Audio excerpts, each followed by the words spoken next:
So the play programme here at Glasgow Children's Hospital Charity ensures that there's appropriate play for all children of all ages, whether they are babies all the way up to teenagers. So that could be sensory play for our younger babies. It could be play that sparks imagination and joy for some of our slightly older ones. And then when we go on to our teenagers, they've got access to gaming and digital connection that allows them to make sense of the world in a way that relates to them and that's appropriate for their needs.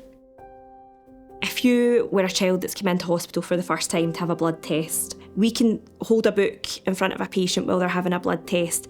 They're so engrossed in the book that they haven't even noticed they've had the test done. Play can get a child out their beds, it can get a child moving, it can get a child stimulated, and without that it could take a lot longer to recover. And it means the next time they come into hospital, they won't be as nervous. I was looking at the Where's Wally book instead of looking at what was going on. Just having that play team there to give you like an option really helps. We do activities, we set up the playrooms, we bring a wee bit of fun to the children. We just try and normalise things for them in here. When they're distracted, they don't think about their pain, they don't think about what's going to happen to them. In that moment, they're just happy and content. The playroom is a protected area, nothing medical happens in here, so they can spend some time with their families and do some normal things that they would be doing at home. If you're providing preparation, you're preparing them for the procedure in a way that children would know, through teddies, through dolls, in the teddy bear hospital. Sometimes if it's not went as well as they hope, we can do post-procedural play where after the procedure we can get them in to the teddy hospital and work with them there. What went right, what went wrong, so that next time it won't be as difficult for them as it has been. Some of our children are palliative or are at end-of-life care. We will go in, work with families. If they've got siblings, we'll do lots of nice memory making with them, prints of their hands, and just make that journey for them like a bit special. There's all sorts of different environments that children can get away from the confines of the room or the hospital and be able to enjoy themselves in another way. The play team are also there for that reassurance of the families, whether it be siblings or the parents themselves.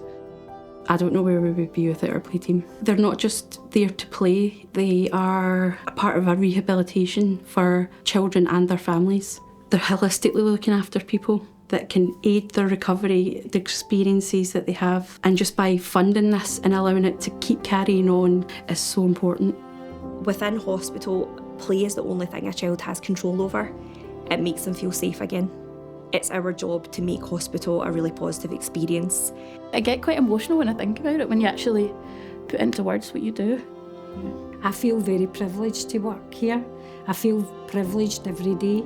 We do it for the children. See, getting a smile off a child in a day, that's you done your job right. That's what it's about.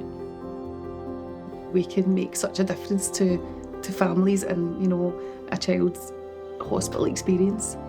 I am so lucky to be part of that and to just play this one very small role in keeping our children entertained, happy and healthy. We're very grateful to the charity for the service that we're able to provide each day for these children in hospital. For many children, upon discharge, when you ask them what they remember about the children's hospital, the play programme is often what they remember. And that's a positive thing because their time in hospital has been shaped and it's been informed by the play and events programme that helps to demystify, that helps to reduce stress, and that helps to create an environment of fun, of learning and of exploration for children and families. However people can fundraise or however people can donate their time, please come be part of the Glasgow Children's Hospital charity community and help to make a difference, not just to this generation of children, but future generations.